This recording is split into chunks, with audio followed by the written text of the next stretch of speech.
अलंकापुरी पुण्यभूमी पवित्र तेथे ज्ञानतो ज्ञानराजा सुपात्र तया विद्रमा पुण्यराशी नमस्कार माझा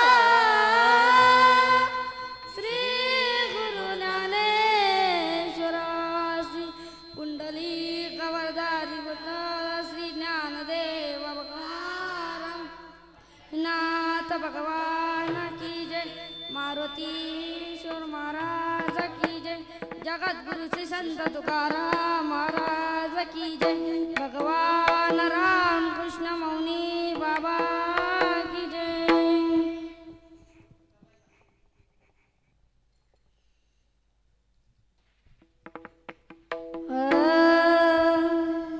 रामकृष्ण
सुंदर ते ध्यान उभे विटेवरी सुंदर ते ध्यान उभे विटेवरी सुंदर ते ध्यान उभे विटेवरी सुंदर ते ध्यान उभे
Bye.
ध्यान तुळसी हार गळा कासे पितांबरा तुळसी हार गळा कासे पितांबरा तुळसी हार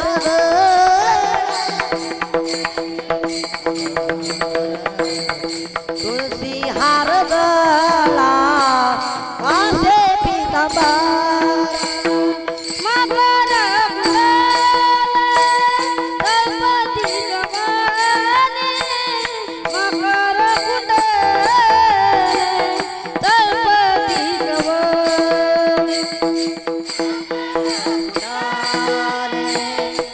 तळपती श्रवणे मकर कुंडले तळपती तुळसी हार गळा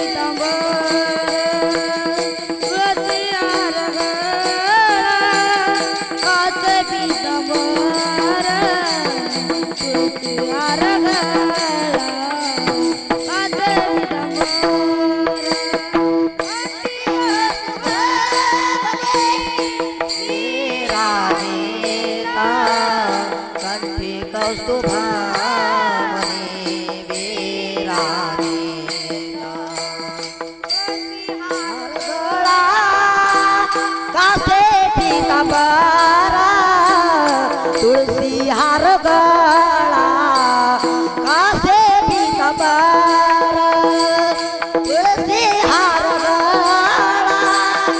कासे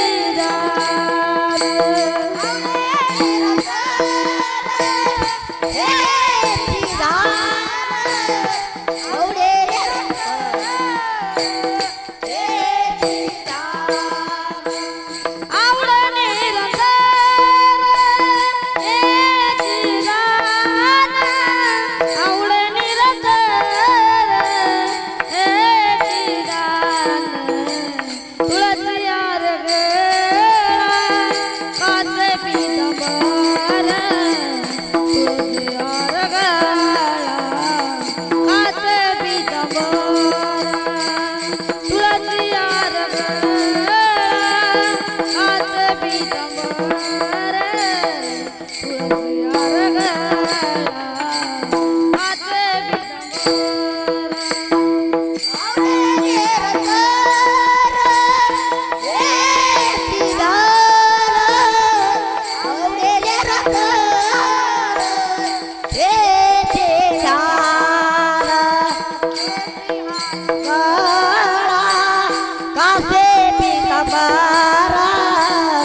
तुळसी हार गळा कासे पितांबरा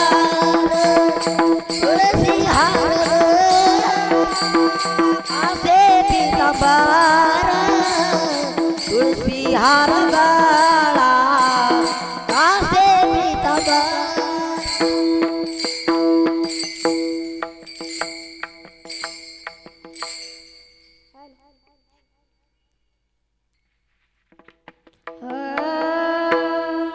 तुका मने माझे सर्व सुख तुका मने माझे सर्व सुख कामने वाहे सर्व सुख तुका म्हणे वाहे सर्व सुख तुका मने माझे सर्व सुख तुका मने माझे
हार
गेला हॅलो बेस कमी कर कडक कर कडक चाट वाजव हर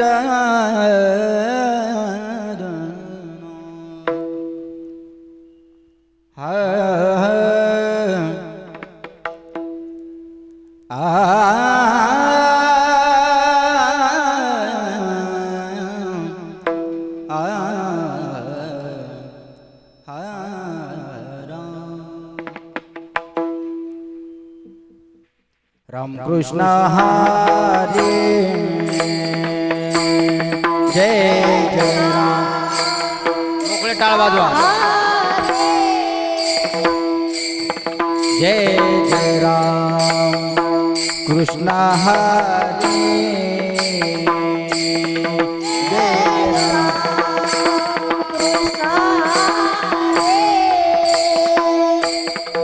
जय जय राम कृष्ण हरे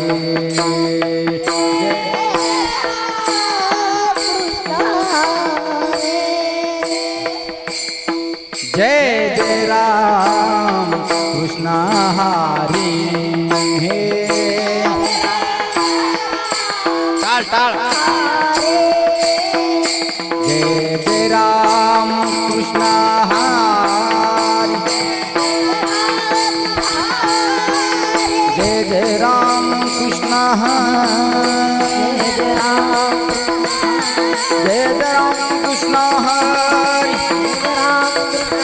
जय जय राम कृष्ण हरे जय जय राम कृष्ण हरे जय जय राम कृष्ण हरे हा हा जय जय राम कृष्ण हा वाह राम कृष्ण हरे जय जय राम कृष्ण हरे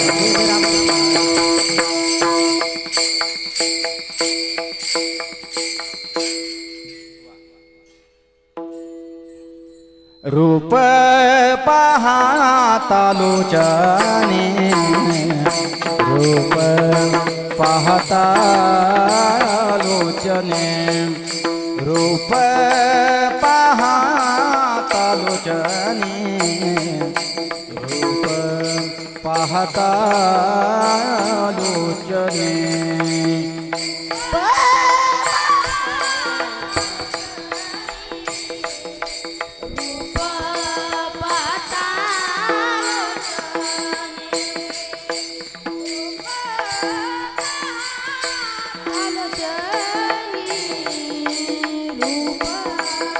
म्हणा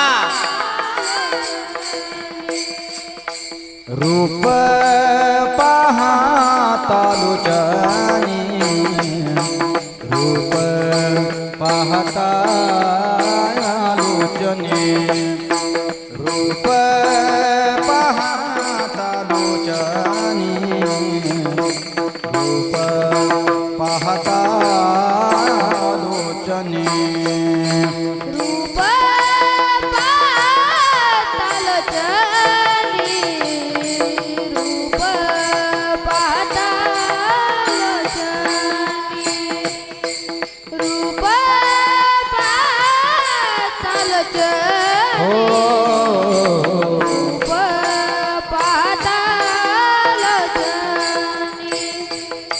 सुख झाले हो साजनी सुख झाले हो साजनी तो हा विठ्ठल बरवा तो हा विठ्ठल बरवा तो हा विठ्ठल बरवा तो हा विठ्ठल बनवा सुख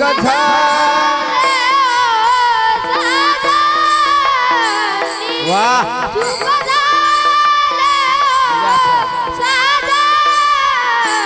बसा बसा बसा बसा बसा बसा वा रस्त्यात नका बसू फक्त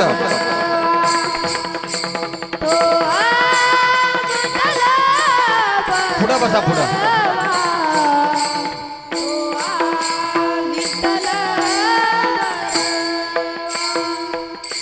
तो हा माधव बरवा तो हा माधव बरवा तो हा विठ्ठल बरवा तो हा माधव बरवा तो हा विठ्ठल बरवा तो हा माधव बरवा तो हा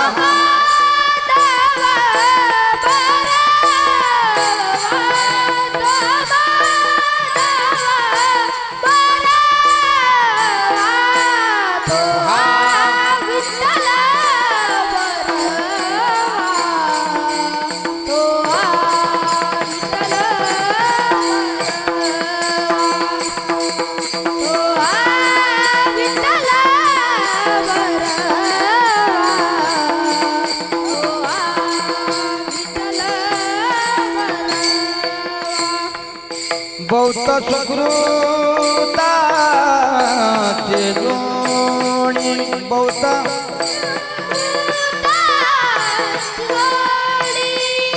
म्हणून विठ्ठली आवडी आवडी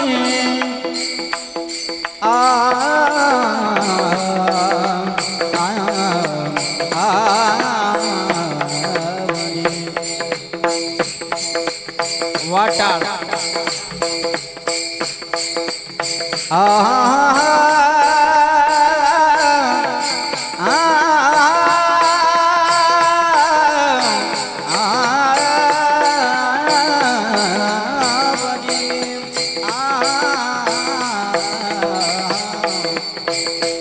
म्हणून विठ्ठली आवडी म्हणून विठ्ठली आवडी तो हा विठ्ठला बरवा तो हा माधवा बरवा तो हा विठ्ठल बरवा तो हा माधव बरवा म्हणून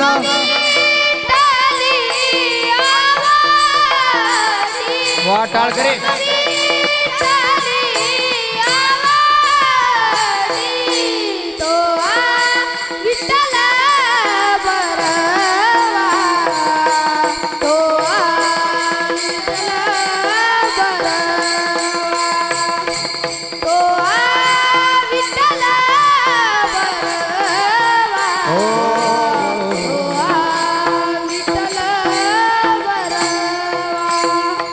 सर्व सुखा ते आगर बापर खुमा देवी वर तुहा विठ्ठल बरमा तो माधव बरमा सर्व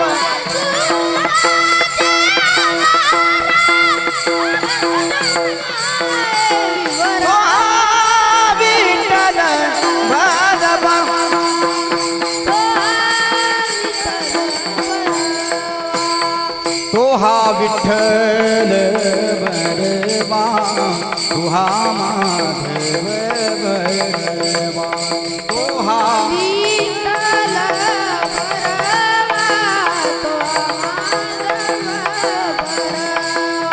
तो हा विठ्ठल विठ्ठल बनवा तो हा माधव बनवा बनवा तो हा माधव बनवा बरवा तो माधव बनवा जय जय राम कृष्ण हरी जय जय राम कृष्ण हरी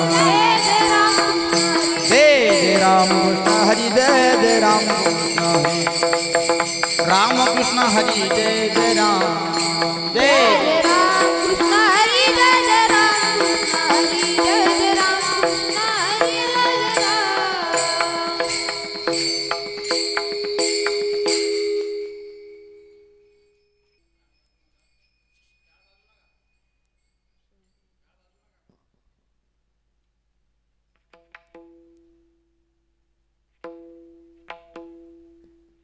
सोनियाचा दिवस आजी अमृते पाहला सोनियाचा दिवस आजी अमृते पाहला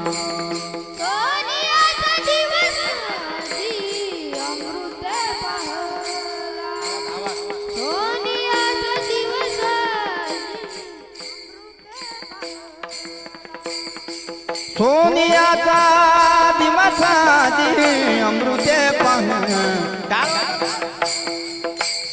सोनियाचा दिवस आजी अमृते पाहला सोनियाचा दिवस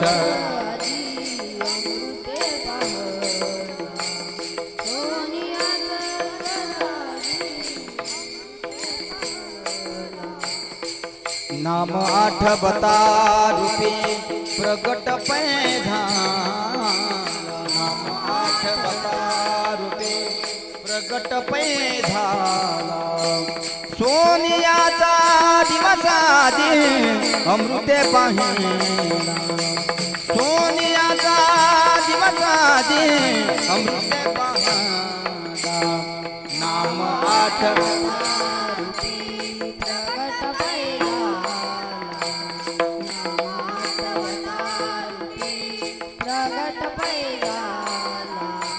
सोनियाचा दिवस आजी अमृते पाहला सोनियाचा दिवस आजी अमृते पाहला गोपाळ रे तुझे ध्यान लागो माझे मना गोपाळा रे तुझे ध्यान लागो माझे मना आणून विसंबे हरी जगत्र जीवना आणून विसंबे हरी जगत्र जीवना सोनियाचा दिवसाची अमृते पाहिन अमृते पाहिन अमृते पाहिन नाम रूपी प्रगट बैला नामाटवता रूपी प्रगट बैला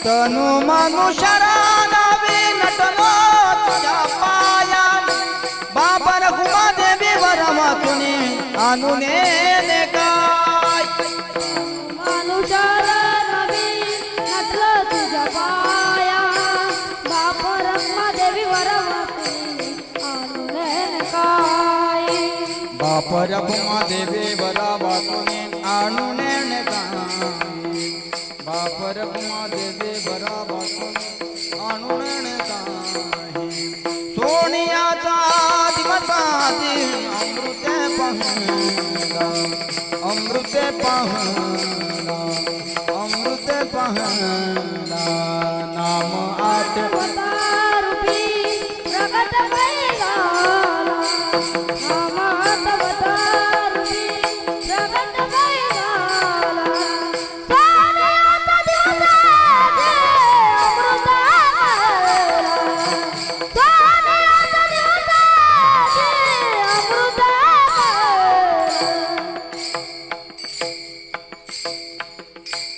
ठोपार खुमाय ठोपार खुमाय टाळ टाळ टाळ ठोपार खुमाय ठोपार खुमाय ठोपार खुमाय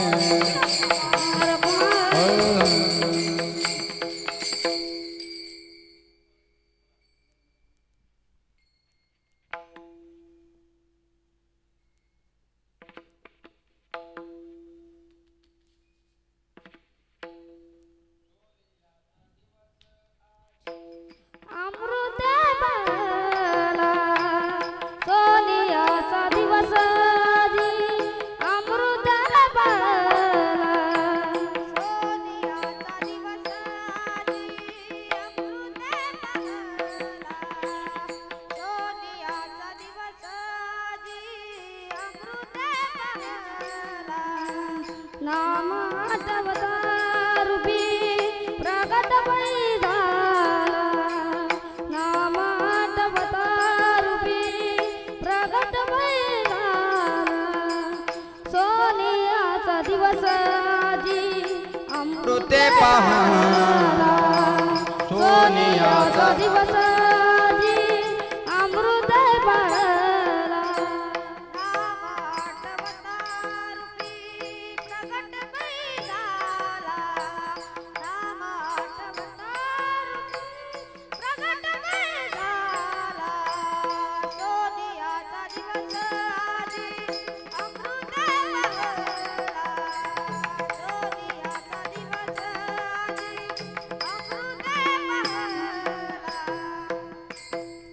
ठाल विठ्ठल ठाल विठ्ठल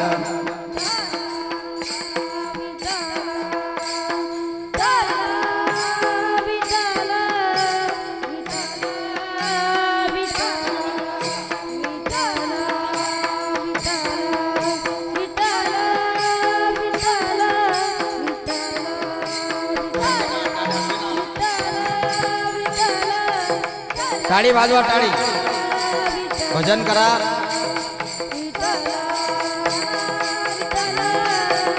कुंडलिकावरदे हरी विठ्ठल श्री ज्ञानदेव पंढरीनाथ भगवान की जय माऊली ज्ञानेश्वर महाराज की जगद्गुरु श्री संत तुकाराम महाराज की भगवान रामकृष्ण मौनी बाबा की सियावर रामचंद्र भगवान की पवन पुत्र हनुमान की जय श्री राम जय श्री राम विठ्ठला विठ्ठला विठ्ठला विठ्ठला विठ्ठला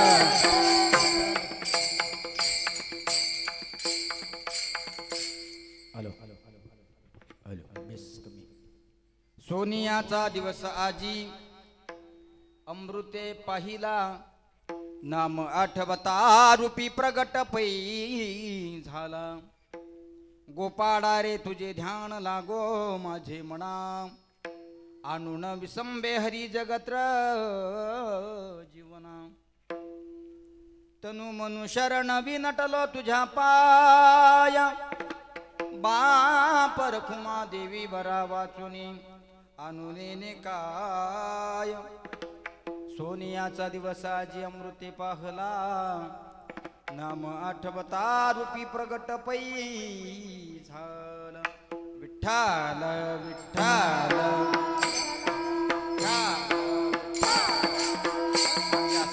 म्हणत जा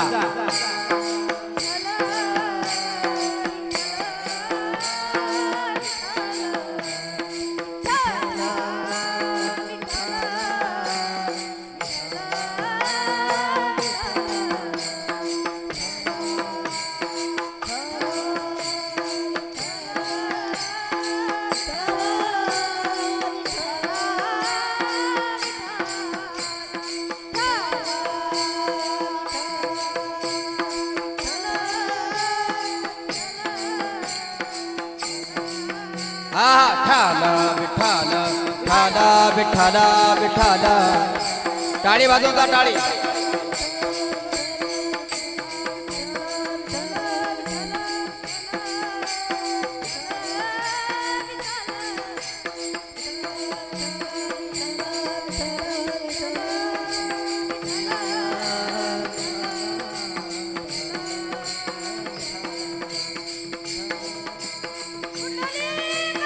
विठ्ठल श्री ज्ञानदेव तुकाराम पंढरनाथ भगवान की जय माऊली ज्ञानेश्वर महाराज की जय वाटाळ विठ्ठल विठ्ठल विठ्ठल विठ्ठल विठ्ठल विठ्ठल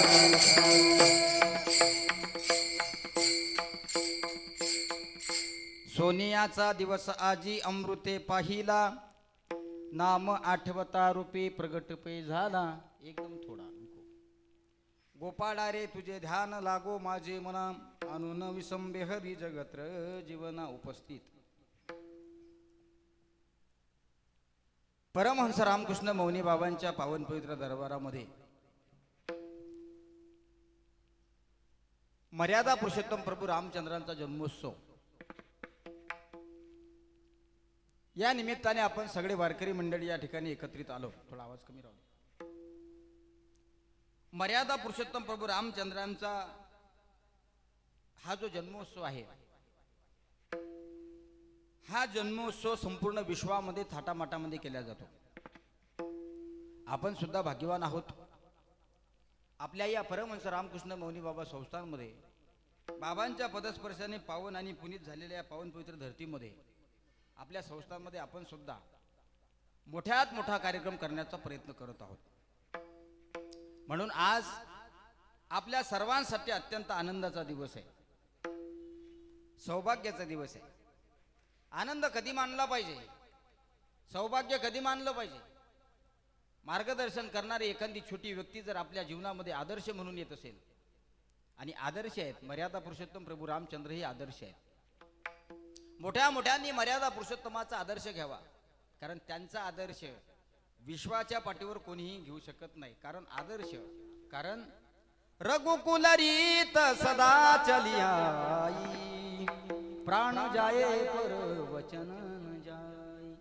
नाही का, रघुकुलातली रीत आहे, मर्यादेची लक्ष्मण रेषा भलांडली नाही कधी. म्हणून एखाद्या व्यक्तीला वाटत असेल की माझ्या जीवनामध्ये सुद्धा मला आदर्श निर्माण व्हावा असं वाटतंय, मी नक्की सांगेल तुम्हाला, त्यांनी मर्यादा पुरुषोत्तम प्रभू रामचंद्राचं रामायण वाचा, म्हणजे तुम्हाला कळेल. आपण वाचत नाही, तो भाग वेगळा. वाचलं पाहिजे, कधीतरी वाचलं पाहिजे. म्हणून प्रभू रामचंद्र जगाचा मालक आज ठीक 12 वाजता या ठिकाणी अवतार कार्य करणार आहे. माझ्या राजांनो, तुमचा आमचा जन्म आहे, तुमचा आमचा जन्म आहे, संतांची पुण्यतीत आहे आणि देवांची जयंती आहे.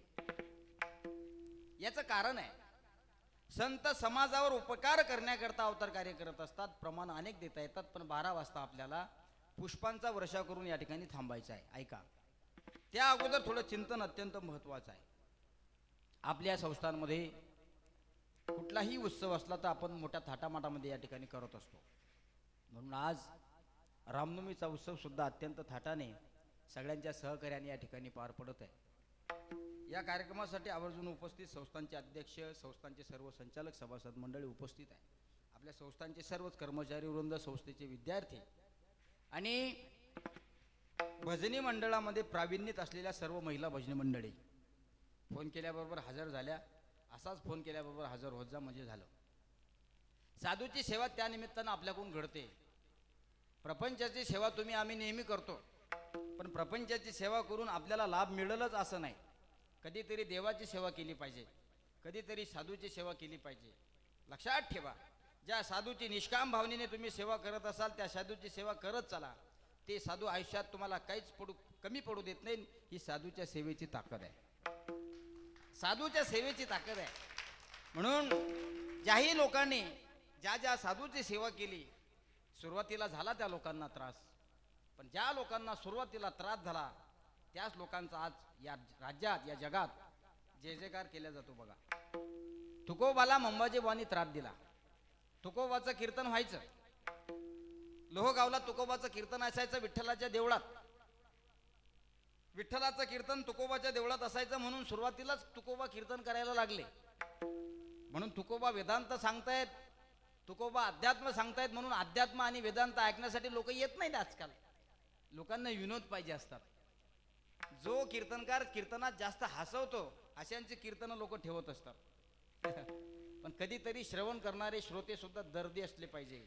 म्हणून आम्ही कीर्तनाच्या माध्यमातून नेहमी सांगतो, कीर्तनात गर्दीच असली पाहिजे असं नाही. कीर्तन श्रवण करण्यासाठी दर्दी श्रोते असले पाहिजे. कारण श्रोत्याचे सुद्धा दोन प्रकार आहेत, एक स्वतः श्रोता आणि एक श्रोता स्वतः. एक झोपणारा श्रोता असतो. वा महाराज, क्या बाचो कवनो कथा सुनाई, गुजरातीतलं वाक्य आहे. का बाचो, का कीर्तन, का कथा सुनाई. त्याला विचारलं, काय सुंदर कीर्तन केलं म्हणे महाराज तुम्ही, इतकं सुंदर कीर्तन केलं ना, असं वाटते तुमचं कीर्तन दररोज आमच्या गावात झालं पाहिजे. तुमच्या सगळ्यांच्या माहिती करता रात्री मी कर्नाटकमध्ये कीर्तनाला होतो. 450 किलोमीटर कीर्तन करून मी या ठिकाणी वापस आलो आणि आदरणीय अध्यक्ष साहेबांच्या परमिशनच गेलो. विठाला विठाला विठाला विठाला विठाला. महाराष्ट्रामध्ये मौनी बाबाचा प्रचार प्रसार व्हावा हा माझा उद्देश आहे. 4 पैसे भेटतात तोही भाग वेगळा आहे.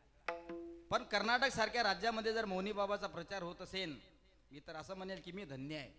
आणि प्रत्येक कीर्तनात बाबांचं चरित्र आम्ही मांडत असतो. आम्ही सांगत असतो, या कधी काळी एकदा तरी या महाराष्ट्रामध्ये या. महाराष्ट्रात विदर्भ प्रांत आहे आणि विदर्भ प्रांतामध्ये चिखलीच्या ठिकाणी तालुक्याचं क्षेत्र आहे आणि अशा चिखली तालुक्यामध्ये चिखली तालुक्यातलं नंबर 1चं संस्थान म्हणजे आमचं मौनी बाबा संस्थान आहे. या कधीतरी आमच्या संस्थानला या. मी नाही ओळखणार तुम्हाला, पण तुम्ही तुमची ओळख दाखवा. तुम्ही नाही का महाराज आमच्या गावात कीर्तनासाठी आले होते, आम्ही हजारोच्या संख्येने उपस्थित होतो, तुमचे 2च डोळे होते पण तुमच्याकडे पाहणारे 1000 डोळे होते. तुम्ही नाही ओळखलं आम्हाला, पण आम्ही ओळखलंय महाराज तुम्हाला. तुम्ही नाही का आमच्या गावात कीर्तनासाठी आले, बघा ना तुम्ही आमच्याकडे चहा घेतला होता. तुम्ही संस्थांमध्ये आल्यानंतर मी तुमचं स्वागतच करेल. या बाबाच्या समाधीचं दर्शन घ्या, पण कधी काळी साधूच्या सेवेत आलं पाहिजे. म्हणून कीर्तन प्रवचनाच्या माध्यमातून एका साधूचा प्रचार प्रसार होत असेल ही आमच्यासाठी अत्यंत आनंदाची गोष्ट म्हटल्यापेक्षा सौभाग्याची गोष्ट आहे. बघा ना तुम्ही, आपण जो गप्पा करतो, गप्पा, ह्या गप्पा काय संसारातल्या गप्पा आहेत का? संसारातल्या गप्पा आहेत या? प्रपंचातल्या गप्पा आहेत का? नाही रे, प्रपंचाच्या गप्पा करू नये. आणि मला असं वाटते प्रपंचाच्या गप्पा कीर्तनात ऐकू सुद्धा नाही. का ऐकू नाही म्हणता महाराज? कारण घरी प्रत्येकाच्या प्रपंचच आहे. तुम्ही घरामध्ये कितीही चांगलं वागा, तुम्ही घर कितीही चांगलं बांधा, तुम्ही घरी पैसा कितीही कमवा, तरी तुमच्या घरातले लोक तुम्हाला म्हणतात तुम्हाला काही समजत काय म्हणतात तुम्हाला काही, अरे बाबा हाडाची काळ रक्ताचं पाणी करून घर बांधलंय मी, करोडो रुपये बँक बॅलन्स माझ्या नातवंडाच्या नावाने बँकेमध्ये आहे. हे सगळं तुमच्याकरता केलंय, तरी सुद्धा माझे नातू, माझी पत्नी, माझी सून, माझे मुलं बाळ, माझा परिवार मला म्हणतोय बाबा तुम्हाला समजत नाही. याचा सिद्धांत एवढाच आहे माझ्या मायबावलानो, प्रपंचामध्ये तुम्ही कितीही करा तुमचं नाव कोणी घेणार? कारण दुःख बांधवडी आहे हा संसार, सुखाचा विचार नाही नाही का? दुःख बांधवडी आहे हा संसार. किंवा एका ठिकाणी तर संत असं म्हणतायत, या संसार नगरी बाजार भरला ग बाई, यात सुख नाही हो त्यात सुख नाही, यात सुख नाही हो त्यात सुख नाही, या संसार नगरी बाजार भरला ग बाई. या कष्टकरी कलियुगामध्ये जन्माला आल्यानंतर तुम्ही प्रपंचात पाय टाकलेला आहे. प्रपंचात तुम्ही पाय टाकला म्हणजे संसाराच्या नगरीत तुम्ही प्रवेश केलेला आहे. तुम्हाला सुखाची अपेक्षा करताय माझ्या माऊल्यांना तुम्ही, पण सुख नाही. सुख कशात आहे? सुख वसे हे चिठाई बहुपाई संतांच्या. संत वेडे होते का? संतांनी सुख शोधलं, नाना ठिकाणी गेले, नाना ठिकाणी गेले, नाना ठिकाणी सुख शोधण्याचा प्रयत्न केला, पण संतांना सुख मिळालं नाही. ये रावगेची दुःख संत सांगून गेले.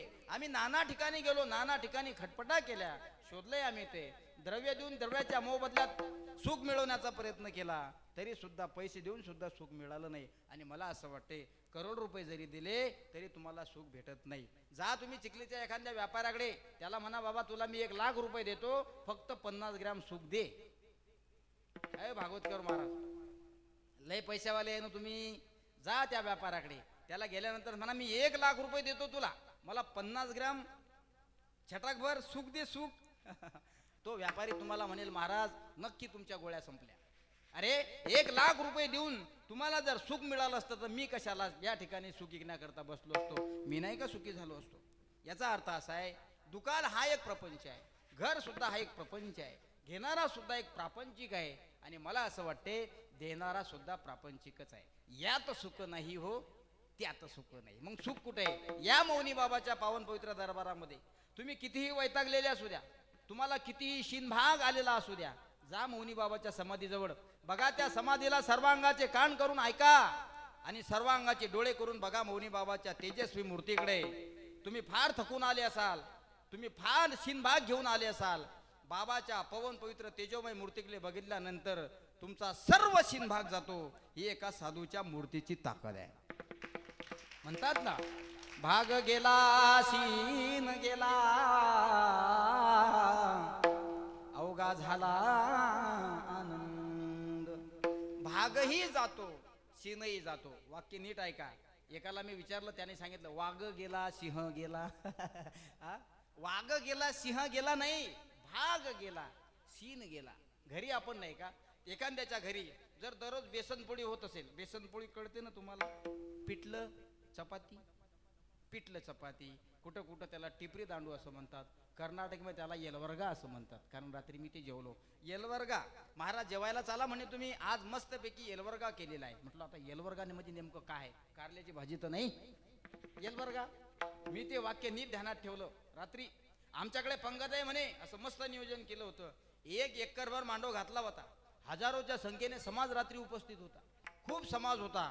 आणि कर्नाटक राज्यामध्ये जास्तीत जास्त पांडुरंगाची भक्ती करणारे भक्त आहेत. बघा ना तुम्ही, चला म्हणे आज मस्तपैकी येलवर्ग्याचा बेत केलेला आहे. म्हटलं येलवर्गा म्हणजे काय? आता कारले तर नाही आणले फ्राय करून?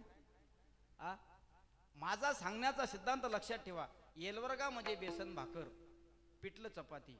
असं तुम्ही दररोज पिठलं चपाती खा, दररोज पिठलं चपाती खा, दररोज पिठलं चपाती खा. एक दिवस तुम्ही ते खाऊ खाऊ कंटाळसाल. याचा अर्थ तुम्ही म्हणसाल अरे आज स्वयंपाकामध्ये नवीन काहीतरी मेन्यू बनवा, कारण बेसन भाकर खाऊ खाऊ आम्ही वैतागलो. याचा अर्थ असा आहे माझ्या राजांनो, की ते दररोज दररोज तुम्ही करत असताना त्याचा तुम्हाला शीनही येतो. आणि मला असं वाटते शीन आल्यामुळे तुम्हाला भागही येतो. म्हणून म्हणता दररोज दररोज बेसन पिठलं खातल्यापेक्षा एखाद्या वेळेस नवीन मेनू बनवला पाहिजे. तसं प्रपंचात सुद्धा तसंच आहे.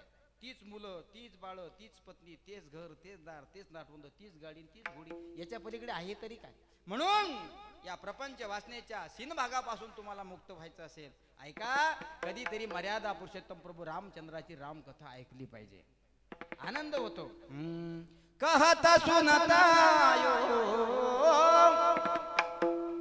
कहता सुनता यो अखियों में पानी, राम कहानी सुनो रे राम कहानी, राम कहानी सुनो रे राम कहानी.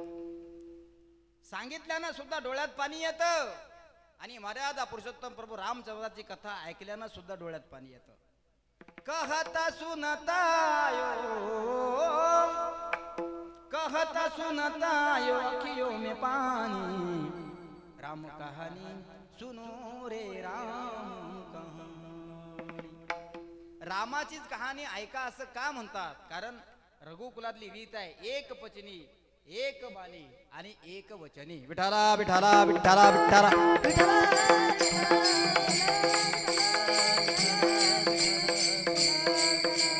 हा. तर ही रीत वडिलांपासून चालू होते. ऐका, तुम्ही आम्ही प्रपंच करणारे लोक आहोत. शेवटच्या श्वासापर्यंत कमरीच्या चाब्या मोकळ्या करत नाही. ऐका, चिंतनाचा भाग आहे. शेवटच्या श्वासापर्यंत तुमची मुलं मुली वयात आलेले असतात, उपवार झालेले असतात, लग्न योग्य झालेले असतात. कर्म धर्म सुदैवानं त्यांचा विवाह सोहळा सुद्धा अत्यंत आनंदात पार पडतो. आणि शास्त्र तर असं सांगतंय, तुमचे विवाह झालेले मुलं जर घरचा कारभार सांभाळत असतील तर घरातल्या आई वडिलांनी त्यांच्या ताब्यामध्ये कारभार दिला पाहिजे. अर्थात कमरीच्या चाब्या मुलाकडे दिल्या पाहिजे. पण देत नाही महाराज आपण. बघा तुम्ही, शरयू तीराच्या नदावर एक नगर आहे. शरयू नदीच्या तीरावर एक नगर आहे. त्या नगराचं नाव अयोध्या नगर आहे. आणि अयोध्येचे अयोध्या नरेश राजा दशरथजी सकाळी झोपेतून उठले आणि गेले आरशाजवळ. मला असं वाटते एखादा मित्र नसला तरी चालतो, पण आरसा हा तुमचा मित्र असला पाहिजे. कारण सकाळी उठल्यापासून रात्री झोपेपर्यंत आपण फक्त आणि फक्त आरशाचा आधार घेत असतो. खरं आहे का खोटं आहे? का तुम्ही पाहत नाही आरशात? हा, 70 80 वर्षाचे झाले तरी आरशात पाहिल्याशिवाय दम निघत नाही. पाहतातच ते. बघा ना मी किती छान दिसतो, बघा ना मी किती छान दिसते. हा, तो आरसा तुम्हाला तुमच्या वयाची जाणीव करून देत असतो. अरे 25चा होता तरी पाहत होता, 35चा झाला तरी पाहत होता, आता 85 वरांडलं तरी पाहतोय.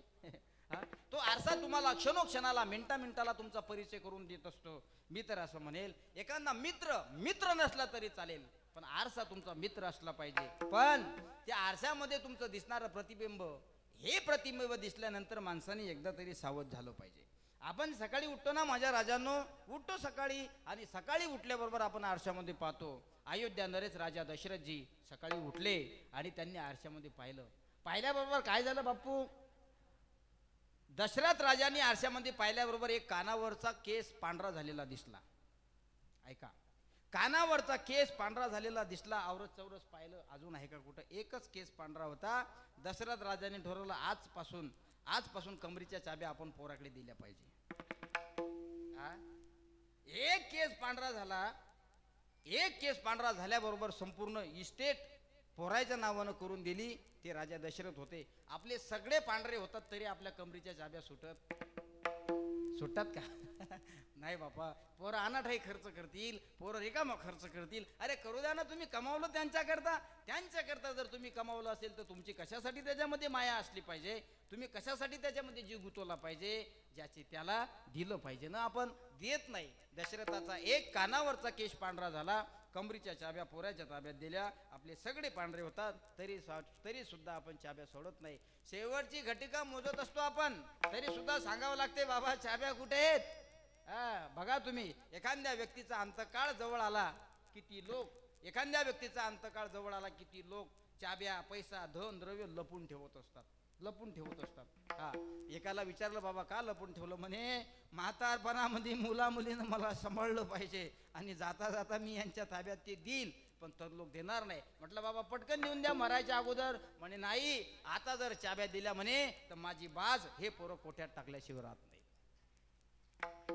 आता जर चाब्या दिला ना म्हणे यांच्या हातात चाब्या दिला ना म्हणे, तर हे पोरं माझी बाज, माझी खाट, माझा पलंग ढोरांच्या कोट्यात टाकल्याशिवाय राहणार नाही. आणि त्याही पुढे विचार केला होता म्हातारा म्हणे, हे माझी बाज कोट्यात टाकतील, त्या कोट्यात एक घंटी बांधतील आणि त्या घंटीची दोरी किचन घरात ठेवतील. चहा हवा असला की घंटी वाजवावी लागेल, टंग टंग टंग. नाश्त्याची गरज वाटली की घंटी वाजवायची, टंग टंग टंग. हा, म्हणून एकदा दोनदा असंच केलं. म्हातारं चाब्या सोडायला तयारच नव्हतं. माझा सांगायचा सिद्धांत एवढाच आहे, दशरथ राजाचा कानावरचा एक केस पांढरा झाला. राज्य मुलांना देण्याचं ठरवलं. आपले सगळे सफेद होतात, पांढरे होतात, तरी सुद्धा कमरीच्या चाब्या आपल्या सुटत नाही. परिणाम, घंटी वाजू म्हातारं मरतं तरी सुद्धा चाब्या जात नाहीत. याचं कारण आहे माझ्या राजानं, हा प्रपंच माईक आहे, हा प्रपंच वासनिक आहे, हा प्रपंच लोभिक आहे. याच्यामध्ये तुम्ही कितीही कमवा, शेवटच्या श्वासापर्यंत तुम्ही कमवा, मला असं वाटते आपण गेल्यानंतर सुद्धा ती संपत्ती आपल्या पाठीमागं जात असते. आपण किती दिवस जिवंत राहतो की या कष्टकरी कलियुगामध्ये तर असं सांगतात, हुशार माणसाने जास्त दिवस जगल्यापेक्षा लवकर मेलो पाहिजे. याच्यावर तुमचं काय मत आहे? कष्टकरी कलियुगामध्ये जास्त दिवस जगल्यापेक्षा लवकर गेलेली माणसं कधीही चांगली असतात, कारण हा कलियुग आहे. तुम्ही आम्ही बसलो ना इथं, एक दिवस या शरीराचं लोणचं होणारच आहे. लोणचं समजते ना तुम्हाला? लोणचं पण ते आंब्याचं लोणचं तोंडी लावायला कामा येतं, या शरीराचं लोणचं कोणत्याच कामा पडत नाही. आणि आपलं जीवन असं आहे, आपण एकदा गेलो की गेलो, केलं तर केलं, तुमच्या नावाचं 13 दिवस सुतक पाळलं तर पाळलं, नाही तर 14व्या दिवशी कढई चुलीवर ठेवून भजे करून खाणारे लोक आम्ही आमच्या डोळ्यानं पाहिले. विचारलं जातं, बाबा तुम्ही काय करताय हो, तुम्हाला तर सुतक आहे. ते म्हणले नाही महाराज, आम्हाला सुतक होतं, 13 दिवस नियमानं करावं लागतं म्हणून आम्ही ते केलं. आता 14वा दिवस आहे, आता दम निघत नाही. काही लोकांना असते भजे खाण्याची सवय, नाही का? याचा अर्थ एवढाच आहे, आपण प्रपंचातले लोक आहोत, आपण संसारातले लोक आहोत. आपण गेल्यानंतर आपली कीर्ती सुद्धा आपल्या पाठीमागे जळत असते, आपण मेल्यानंतर आपली संपत्ती सुद्धा आपल्या पाठीमागे जळत असते, आपण गेल्यानंतर तुम्ही केलेले कर्म सुद्धा तुमच्या पाठीमागे त्या स्मशानात त्या सरणावर जळत असतात. म्हणून तुमची कीर्ती 1-2 वर्ष, 4 वर्ष, 5 वर्ष कमीत कमी राहिली पाहिजे. शास्त्रकार तर त्याही पुढे सांगतात 2 वर्ष जाऊ द्या रे, 6 महिने राहिली तरी भरपूर झालं. या कष्टकरी कलियुगात किती लोक दररोज मरतात आणि कोणाकोणाची कीर्ती किती शिल्लक राहिली पाहिजे. याचं कारण आहे, तुम्ही फक्त प्रपंचाचाच विचार करता आणि मरता, म्हणून तुम्ही मेले की गेले. आमचे संत मौनी बाबांनी सर्व भक्तांचा विचार या ठिकाणी केला, म्हणून आज मौनी बाबा समाधिस्थ होऊन शेकडो वर्ष झाले. पण आजही मौनी बाबाचं नाव आपण घेतल्याबरोबर मौनी बाबाची मूर्ती प्रत्यक्ष डोळ्यासमोर उभी राहते. ही मौनी बाबाच्या कर्तृत्वाची ताकद आहे. असलं पाहिजे ना. शेकडो 100 वर्ष झाले महाराजांना समाधी घेऊन, तरी सुद्धा मौनी बाबाचं नाव काढल्याबरोबर मौनी बाबा प्रत्यक्ष डोळ्यासमोर उभे राहतात. का? आणि एखाद्या प्रपंचातल्या व्यक्तीचं नाव काढा, तुम्ही म्हणतात कसा होता रे तो दिसायला, मला असं वाटते मी त्याला पाहिलं होतं. असा गोल गोल चेहरा होता का, असं लांब नाक होतं का त्याचं, असे काळे भोर केस होते का त्याचे, असा लंबा होता का, बारीक होता का? तुम्ही फक्त त्याचं स्मरण करता. हो, जो व्यक्ती गेला त्याला मी कदाचित पाहिलं असेल, पण गेले की मेले की गेले हे प्रपंचिक लोक असतात. संत लोक, साधू लोक, महात्मे लोक गेले तरी ते मूर्ती रूपानं नसले तरी कीर्ती रूपानं जिवंत राहत असतात. राहिल्या त्या कीर्ती जगा माझी, राहिल्या त्या कीर्ती जगा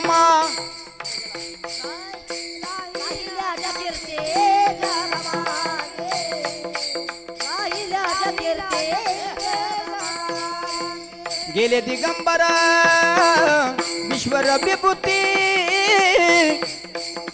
गेले दिगंबर ईश्वर विभूती, हो राहिल्या त्या कीर्ती जगा माझी, राहिल्या त्या कीर्ती जगा माझी.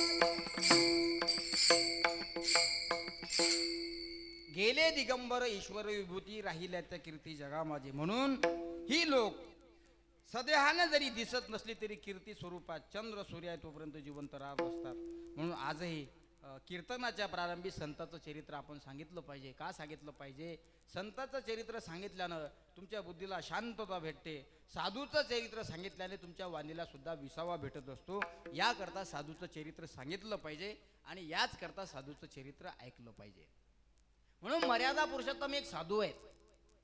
मर्यादा पुरुषोत्तम प्रभू रामचंद्र साधू आहेत, ज्यांचा आज अवतार कार्य होणार आहे, ज्यांचा जन्म कार्य या समाजाच्यासाठी होणार आहे. याचा अर्थ असा आहे माझ्या राजानो, सहजासहजी होत नाही. कशा करता अवतार कार्य करत असतात देव? धर्म रक्षावया अवतार घेसी, आपुल्या पाडीसी भक्त जना. 15 तिथ्या होत्या, 15 तिथ्या. वाल्मिकी रामायणामध्ये तर इतकं सुंदर वर्णन आलेलं आहे. 15 तिथ्या होत्या, पण 15 तिथ्यापैकी सगळ्या तिथ्या म्हणत होत्या मी होणार पुढे, मी होणार पुढे, मी होणार तिथे. सगळ्या तिथ्या पाठीमागे झाल्या. त्या 15 तिथ्यातली एक तिथी पुढे आली. ती तिथी म्हणजे आजची नवमीची तिथी आहे. आणि या नवमीच्या तिथी अर्थात मर्यादा पुरुषोत्तमानं सुद्धा नवमी तिथी वापरली. एक म्हणत होता, पर्वत म्हणत होता मी सुद्धा तिथी आहे, मला पुढे यायचं आहे. वायू म्हणत होता मी सुद्धा तिथी आहे, मला सुद्धा पुढे यायचं आहे. विचारलं त्यांना तुम्हाला काय यायचं आहे? नवमी तिथी आहे. आज नवमी तिथी आणि भगवान मर्यादा पुरुषोत्तम रामचंद्राचा जन्म हा चैत्र नवमीच्या दिवशी दुपारी 12 वाजता झाला आणि भगवान गोपाळ श्रीकृष्णाचा गोकुळ अष्टमीच्या दिवशी रात्री 12 वाजता झाला. एक काळा आहे आणि एक चक्क प्रकाशासारखा गोरा आहे. याच्यामध्ये सुद्धा अनेक कारणं सांगितलेले आहेत. रामायण वाचा म्हणजे तुम्हाला कळेल, पण जन्माला येण्याच्या अगोदर काही कथाभाग सांगणं अत्यंत महत्त्वाचं आहे. ऐका, आज हा जो उत्सव मौनी बाबाच्या पावन पवित्र दरबारामध्ये आपण करतोय, मी तर असं म्हणेल एकही गाव असं नसेल आपल्या भारतात की ज्या ठिकाणी रामनवमीचा उत्सव केला जात नाही. प्रत्येक गावात आहे. एका एका गावात 5-5, 10-10 सप्ते चालू आहेत. 5-5, 10-10 सप्ते कशाला म्हणतात? प्रवचन तरी करतात लोक. प्रवचन जाऊ द्या रे, भजन तरी करतात लोक. त्याला विचारलं का करता तुम्ही भजन? आज नाही का रामनवमी आहे, रामनवमी आहे म्हणून भजन केलं जातं. बघा तुम्ही, दशरथजीला पूर्वतन काळात श्राप लागला होता, तुम्हाला पुत्र होणार नाही. मनातल्या मनात खात होते, आपल्याकडे संपत्ती भरपूर आहे, प्रॉपर्टी खूप आहे, पण त्या संपत्तीला त्या प्रॉपर्टीला जर वारसदार नसेल तर त्या संपत्तीला शून्याची सुद्धा किंमत राहत नसते. सुभाषितकार तर एका ठिकाणी असं म्हणतायत, पुत्रहीनस्य राज्याय मे सर्व दुःखाय कल्पते. तुमच्याकडे राज्य आहे, तुमच्याकडे सत्ता आहे, तुमच्याकडे संपत्ती आहे, तुमच्याकडे धन द्रव्य सोनं चांदी खूप आहे, पण त्याच्यावर जर वारसदार नसेल तर त्याला शून्याची किंमत ठरत असते. दशरथजीनं सुद्धा तसाच विचार केला. माझ्याकडे खूप आहे, अरे खूप आहे म्हटल्यापेक्षा अयोध्येचा नरेश आहे म्हणे मी, अयोध्येचा राजा आहे म्हणे मी, पण मला पुत्र नाही. आता काय केलं पाहिजे? गेले कुलगुरू वशिष्ठांकडे आणि कुलगुरू वशिष्ठांकडे गेल्यानंतर वशिष्ठांच्या चरणाला स्पर्श केला. याचं कारण आहे, प्रत्येक युगामध्ये गुरु सुद्धा वेगवेगळे होते. भगवान श्रीकृष्णाचे गुरु सांदीपानी ऋषी होते, मर्यादा पुरुषोत्तम प्रभू रामचंद्राचे गुरु कुलगुरू वशिष्ठ होते. कारण घरामध्ये कोणतंही कार्य शुभ अशुभ कार्य करायचं असेल तर गुरुची सल्ला घ्यावी लागत होती. का? कार्य शुभ आणि सात्विकपणे निर्विघ्नपणे ते पार पडलं पाहिजे याकरता गुरुची सल्ला घ्यायचे. कुलगुरू वशिष्ठांच्या चरणाला स्पर्श केला दशरथजीनं. त्यांनी आशीर्वाद दिला. का रे राजा, उदास का? श्रीमंती आहे, धन आहे, द्रव्य आहे, पैसा आहे, आदला आहे, सगळा आहे, पण चेहऱ्यावर उदासता का? काय सांगू म्हणे महाराज, संपत्ती नोकर चाकर गाडी घोडं सगळं आहे म्हणे, मला पण पुत्र नाही. वशिष्ठ ऋषींनी आशीर्वाद दिला. 4 होतीन तुला, 4. किती? 4 होतीन, 4. अरे बापरे, 4 म्हणे मला तर श्राप लागलेला आहे. 4 होतील, पण त्याच्यासाठी काहीतरी योगदान द्यावं लागेल. म्हणे काय योगदान? तुला जंगलामध्ये जाऊन 3 शिकारा कराव्या लागतील. बघा, पुत्र कामिष्टी यज्ञ करावा लागेल. करायला तयार आहे महाराज. दशरथजी म्हणले, मला जर 4 मुलं होत असतील तर मी कितीही पैसा लागू द्या, तो खर्च करायला तयार आहे. पुत्र कामिष्टी यज्ञ करावा लागेल, रानात जावं लागेल, शिकार करावी लागेल. पुत्र कामिष्टी यज्ञ तर करू, पण त्या अगोदर शिकार आपण केली पाहिजे. कर्मधर्म सुदैवानं राजाच्या चेहऱ्यावर हास्य भावना, हास्य मुद्रा प्रगटल्या. दशरथजी आनंदानं व्याकुळ झाले. खूप आनंद झाला दशरथजीला. पण कुलगुरू वशिष्ठांनी सांगितलंय, तुमच्या मनातली मनोकामना पूर्ण होणार त्याआधी तुम्ही शिकार केली पाहिजे. गेले दशरथजी संध्याकाळच्या वेळेला शिकारीला, आणि शिकारीला गेले असताना, कारण राजा दशरथांकडे शब्दवेदी बाणाची विद्या होती. शब्दवेदी बाण याचा अर्थ आहे, ज्या दिशेनं ज्या बाजूनं चाहूल येते, ऐकायला येतं, पशुपक्ष्यांची धडपड होते, त्या दिशेनं बाण सहज जरी मारला तरी तो बरोबर त्या अचूक व्यक्तीला, अचूक प्राण्याला लागायचा. त्याला म्हणतात शब्दवेदी बाण. अशी शक्ती होती, अशी मायिक शक्ती होती, अशी शस्त्रविद्या त्यांच्याकडे पारंगत झालेले दशरथजी होते. गेले कर्मधर्म सुदैवानं, रानामध्ये गेले, एका झुडपाच्या आडी लपले, आणि झुडपाच्या आडी लपले असताना त्या ठिकाणी, त्याच रानामध्ये, त्याच वनामध्ये श्रावण बाळ त्यांच्या आई वडिलांना काशीची तीर्थयात्रा करण्याकरता घेऊन जात होता. विठाला विठाला, वाजू नको, विठाला विठाला. हा बरा, वाजू नको. श्रावण बाळाच्या आईवडिलाची शेवटची इच्छा होती आणि श्रावण बाळ एकुलता एक पुत्र होता. श्रावण बाळाच्या बाबाचं नाव होतं यज्ञदत्त आणि श्रावण बाळाच्या आईचं नाव होतं शूद्री माता. शूद्री माता आधी यज्ञदत्त या लोकांना हे दोघंही जन्मताच अंधे होते. प्रवास केला, खांद्यावर कावडी घेतल्या श्रावणाने आणि निघाले. त्यांना विचारलं झालं आपण कुठे चाललात. श्रावणाला विचारलं श्रावणा आपण चाललात कुठे. त्यांनी सांगितलंय माझ्या आईवडिलांची इच्छा आहे की काशीची तीर्थयात्रा करून यांना आणावं. म्हणून दोन्हीही जन्मताच अंधे आहेत, आंधळे आहेत. म्हणून श्रावणाने कावड घेतली आणि यात्रा करायला प्रारंभ केला. कर्म धर्म सुदैवानं आई वडिलांना तहान लागली. सांगितलं श्रावणा आम्हाला तहान लागली रे बाळा, आमची पाणी पिण्याची इच्छा आहे. श्रावणाने सांगितलं बाबा मी तुमच्याकरता पाणी आणणार. ऐका ऐका, दशरथजी झुडपाच्या आडी लपलेले आहेत. शब्दवेदी बाणाचा प्रहार ते करणार आहेत. श्रावण बाळाच्या आईवडिलाला तहान लागलेले, आईवडिलाची तहान भागावी याकरता श्रावण बाळ लोटा घेऊन, तुंबा घेऊन, तांब्या घेऊन शरयू नदीच्या तीरावर पाण्याकरता आलेला आहे. संध्याकाळची वेळ आहे आणि माणसाचं शरीर प्राण्याच्या शरीरासारखं दिसतं. ही कातडी आहे ना, आपण म्हणतो तुझा वर्ण सावळा आहे, आपण म्हणतो तुझा वर्ण गोरा आहे, आपण म्हणतो तुझा वर्ण काळा आहे. आणि तीनच वर्ण आहेत, काळा, गोरा आणि सावळा. हे इंडियातले लोक आहेत. जे भोरे आहेत ते अमेरिकेचे आहेत, जे काळे आहेत ते आफ्रिकेचे आहेत, जे एकदम छाछू आहेत ते चीनीचे आहेत. अलग अलग प्रकारचे लोक आहेत ना या विश्वात. चायनीज मध्ये गेले की तुम्ही सगळे छू करणारे सापडतात. एकाला विचारलं, म्हटलं चायनातले लोक छू का करतात. म्हणजे त्यांचा नाश्ता उंदीर आहे म्हणून छू करतात. चायनातले लोक उंदीर चवीनं खातात. उंदीर आपण उंदराला मारतो पण ते लोक चवीनं खातात. कोण? उंदीर. चायनातले लोक ते उंदीर जास्त खातात म्हणून ते मेलेले उंदीर सुद्धा त्याच्या पोटात छू करतात. म्हणून चायनातले लोक जास्त छाव करतात. ते दिसायला सारखे दिसतात. काका कोणता, भाऊ कोणता, मामी कोणती, मामा कोणता, आत्या कोणती, काका कोणता, काहीच कोणाचा कोणाला मेळ नसतो. त्याचे जबडे सगळे सारखेच असतात. पण एकमेव देश असा आहे भारत देश. एकासारखे एक आहेत लोक पण एकासारखा चेहरा चुकून सुद्धा दिसत नाही. जर दिसत असेल तर मी 1000 रुपये बक्षीस तुम्हाला आतात देतो.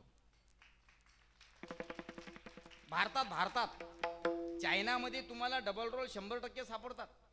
100% सापडतात. पण भारतात जाऊन पहा, एकासारखा एक व्यक्ती दाखवा. कान सारखे, डोळे सारखे, नाक सारखे, हातपाय केस सुद्धा सारखे.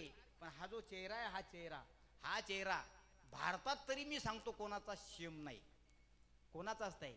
म्हणून देवाची करणी आणि नारळाच्या आत पाणी, ही देवाची करणी देवाला माहित आहे. म्हणून बघा ना तुम्ही, देवाची करणी किती सुंदर आहे. एकासारखा एक चेहरा असला असताना तो कोणीही कोणाच्या खात्यातले पैसे काढले असते. त्यांनी म्हटलं असतं हे आम्ही सेम आहे, ते आमचे भाऊ आहेत, आणि ते भाऊ नाही तो मीच आहे, हे घे अंगठा चाल दे पैसे.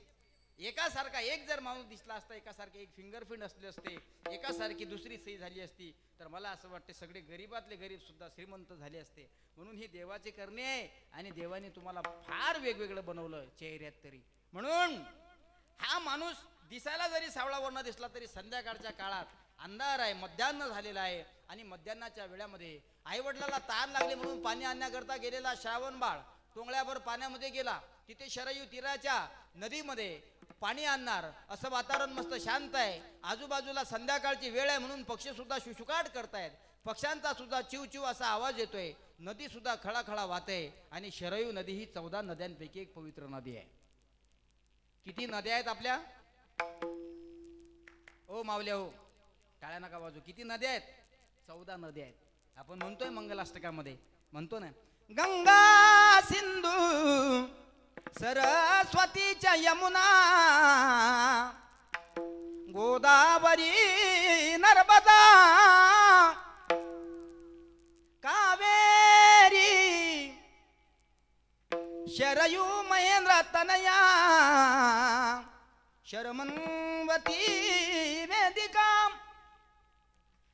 कोणाचं लग्न लावायचं असलं तर मले बोलावत जा. नाही तुम्ही म्हणसाल पता हा पोरगा बा कसा पवऱ्याला. हा म्हणते महाराज मंगलाष्टक म्हणून राहिले पण नेमकं लग्न कोणाचं आहे.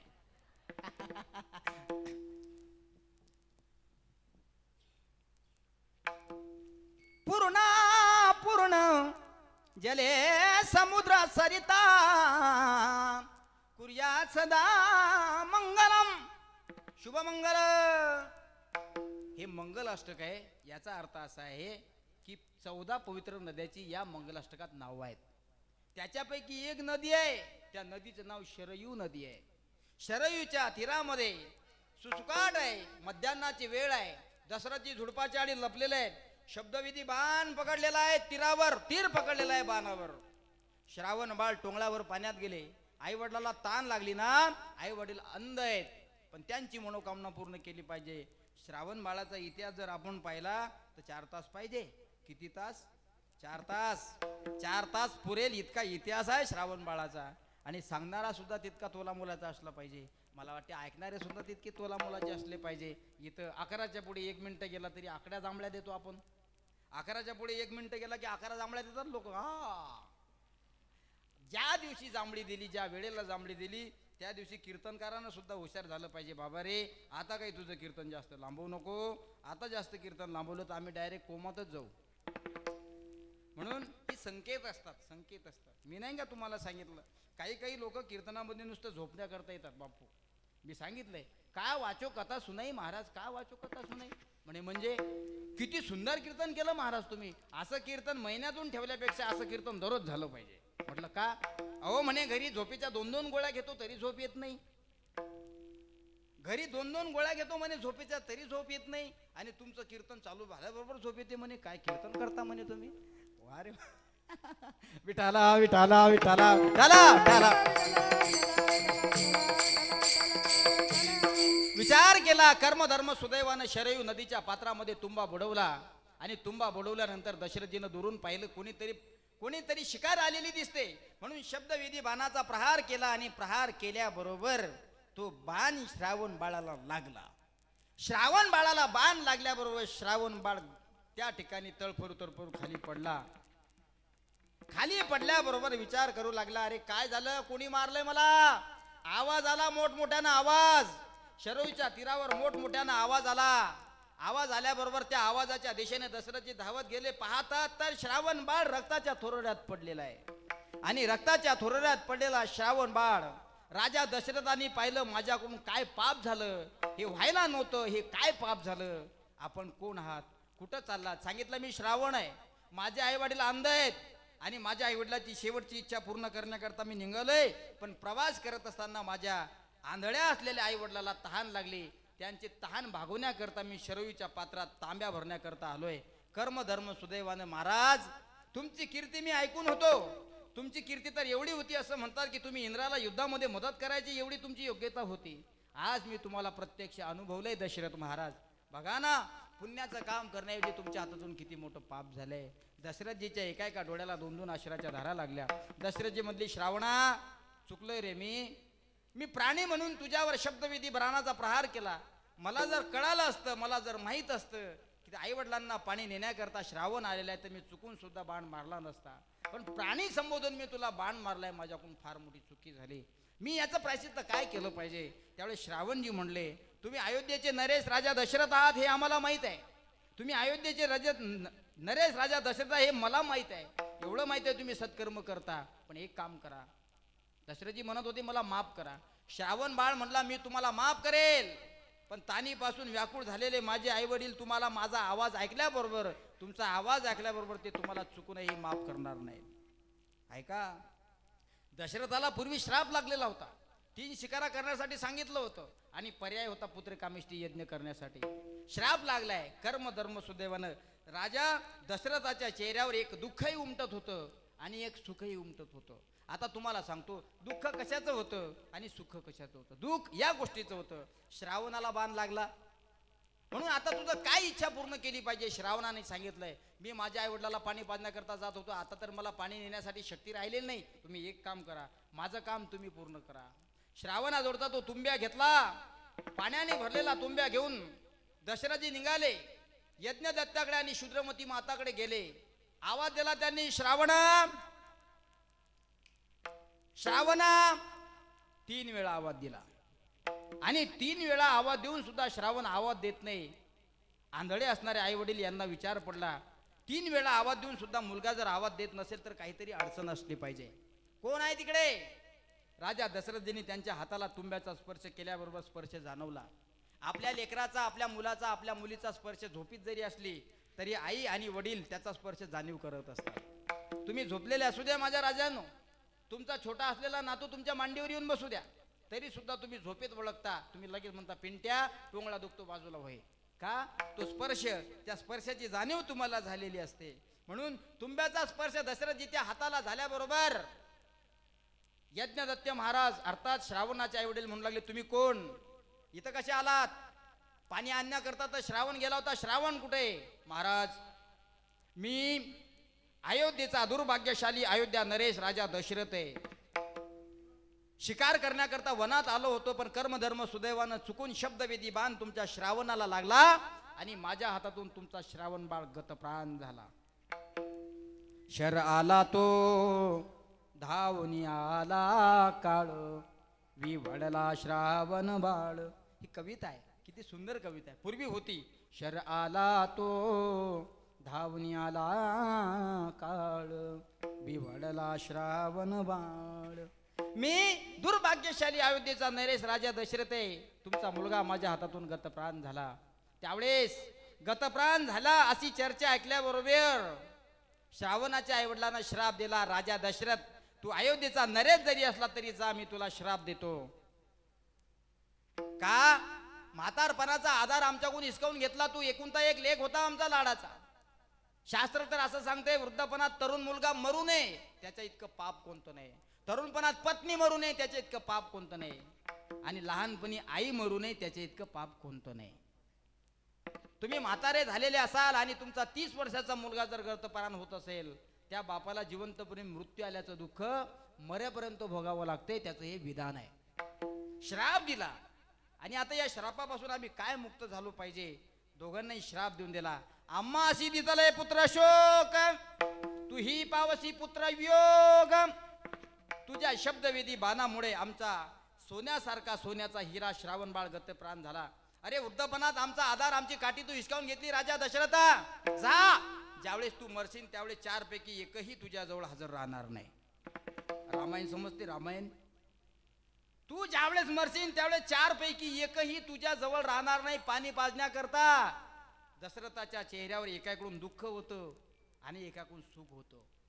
दुःख याचं होतं, श्रावण हातानं मारलं गेला याचं, आणि दुसरं सुख याचं होतं की जाता जाता श्रावण बाळाच्या आई वडिलांना श्राप दिला.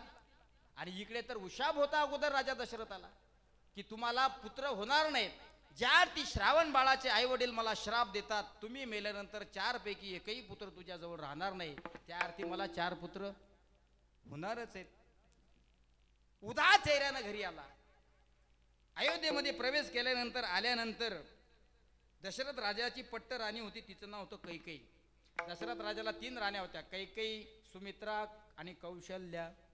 ह्या 3 राण्या होत्या, पण राजा दशरथाचं सगळ्यात जास्त प्रेम कैकेयीवर होतं. येवोनी कैकेयी सदनाशी जाता झाला. शास्त्रकार असं सांगतायत, श्राप मिळाल्यानंतर जसा आला तसा कैकेयीच्या महालात गेला. आणि कैकेयीच्या महालात गेल्यानंतर ढसा ढसा रडायला लागला. राजा दशरथ रडतोय त्यावेळेस कैकेयी, एखाद्या लहान लेकरांनी आईच्या कुशीमध्ये जाऊन ढसा ढसा रडावं, तसं राजा दशरथ सुद्धा कैकेयीच्या कुशीत जाऊन रडू लागले. कैकेयीने विचारलं, मालक, ओ मालक, का रडताय तुम्ही? असे घरातले करते पुरुष जर रडायला लागले तर बाकीच्या अश्रू कोण पोचले पाहिजे? रडायचं नसतं मोठ्या माणसाने, छोट्याचा आदर्श बनायचा असतं मोठ्या माणसाने. घरातली मोठी माणसं जर रडायला लागली तर छोटी माणसं सुद्धा ढसा ढसा जोरजोराने रडत असतात. याकरता काय केलं पाहिजे? रडू नका. घडलेला वृत्तांत सगळा सांगितला, म्हणून सांगितलंय मला श्राप आहे, पण आशीर्वाद सुद्धा असा मिळालेला आहे, पुत्र कामिष्टी यज्ञ करावा लागतोय. आता काय केलं पाहिजे? कैकेयी मातेचं पात्र लोकांनी कैकेयीला वाईट म्हटलं, पण तुम्ही रामायण नीट ऐका. कैकेयी मातेसारखी पवित्र स्त्रीच नाही. विठाला विठाला विठाला विठाला विठाला विठाला विठाला.